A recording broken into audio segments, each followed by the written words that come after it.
Hey everyone, and welcome to This Explainer. Today, we're diving into a really fascinating investigation, and I want you to step into the shoes of an energy detective for a bit. We're going to track down the universe's ultimate rulebook, the law of conservation of energy. Have you ever actually wondered how a roller coaster keeps moving, or why things heat up when they rub together? It's not magic, I promise. It's actually an incredibly strict, unbreakable law of physics. So get ready, because we're going to crack this case wide open using the evidence we're about to uncover. Here's a quick roadmap for our investigation today. Tracking the energy system, a pause check on mechanical energy, friction and thermal energy, a second pause check on conserved energy, total versus mechanical energy, and finally, a recap and a transfer question to test your skills. Let's jump right in. Section 1. Tracking the energy system.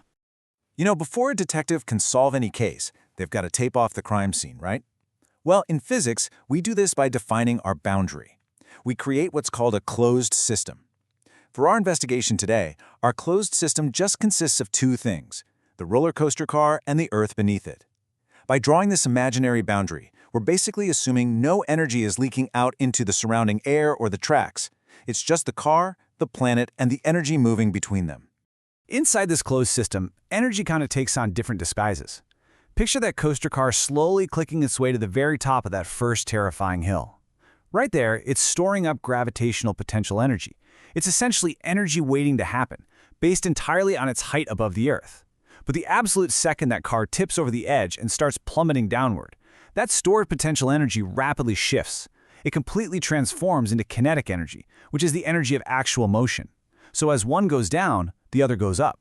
And you can see exactly how this balances out during that massive drop. As the car falls, its potential energy plummets because, well, its height is dropping. Simultaneously, the kinetic energy just shoots right up because the speed is increasing. But look at the total mechanical energy. It remains perfectly level. The energy isn't disappearing at all. It's literally just changing its costume from potential to kinetic. Section 2. Pause check on mechanical energy. Okay, here's our first detective checkpoint. As a roller coaster speeds down a completely frictionless hill, what happens to its total mechanical energy? I want you to pause this explainer right now, really think about the physics at play based on what we just discussed, and lock in your answer. Go ahead, hit pause. All right, welcome back. If you said it stays exactly the same, absolutely fantastic job. You nailed it.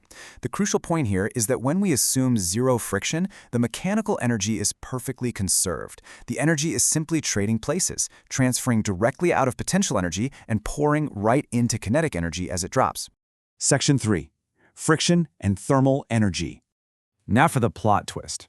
In reality, roller coasters obviously don't just glide around forever. Eventually, they slow down, the ride ends, and the car comes to a complete stop. But wait, if kinetic energy is motion and the motion stops, where on earth did that energy go? Did it just vanish into thin air? Did we just break the fundamental laws of physics? Let's actually break down how this builds a complete picture of the real world. Step 1. We start with our moving object, which has super high kinetic energy. Step 2. Friction enters the chat. The metal wheels are rubbing violently against the metal tracks, and air is pushing hard against the front of the car. Step 3 is where the magic happens. That kinetic energy doesn't vanish. The friction literally forces it to convert into thermal energy, which is otherwise known as heat. As our source material perfectly states, in real life, much of the mechanical energy is lost as heat caused by friction. But hey, when physicists say lost, they definitely don't mean destroyed. They just mean it's no longer useful mechanical energy that's keeping the coaster moving. It's essentially leaked into the tracks and the surrounding air as heat. The energy is absolutely still there, you can just feel it now instead of seeing it. Section 4. Pause check on conserved energy. Time for your second detective checkpoint. If friction is out there turning kinetic energy into thermal energy, causing the coaster to stop, is the law of conservation of energy broken? Take a second, pause the explainer again, and use those detective skills. Does losing mechanical energy mean we broke the universe's ultimate rule? Got your answer? The answer is a resounding no. The law holds incredibly strong. In a closed system, the total energy is an absolute constant. Energy is merely transformed from one form to another, like in this case, from mechanical movement into thermal heat. It is never, ever destroyed. The universe always balances its checkbook perfectly. Section 5. Total versus mechanical energy. So we really need to draw a line between two distinct concepts here. Mechanical energy, which, remember, is just potential plus kinetic, can and definitely does decrease in the real world whenever friction acts on the system. But the conserved total energy, that never changes.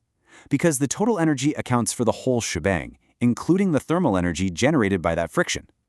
Think of the conserved total energy in our system like a pie that's always 100% full. The slices inside, the kinetic, potential, and thermal energy, they might totally change sizes during the roller coaster ride.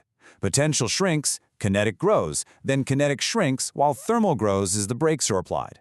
But no matter how much those internal slices shift around, they will always, without fail, add up to exactly 100%. Section 6. Recap and transfer question. All right, let's quickly lock in these foundational rules before we wrap up. 1. Energy constantly transforms, sort of trading between stored potential energy at a height and moving kinetic energy. 2. In the real world, friction acts as a converter, changing mechanical motion into thermal heat. And 3. While mechanical energy can decrease because of that friction, the total energy of the entire system remains perfectly conserved. Okay, here is your final transfer challenge, and this one's pulled straight from a real-world physics problem in our sources. Imagine a massive 10,000-kilogram truck heading down a steep hill. It applies its brakes all the way down to come to a complete stop at the bottom. How exactly did its gravitational potential energy transform?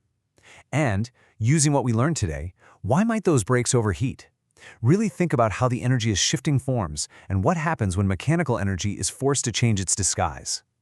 Thanks so much for joining me on this investigation today. Keep asking those great questions, and I'll see you on the next explainer.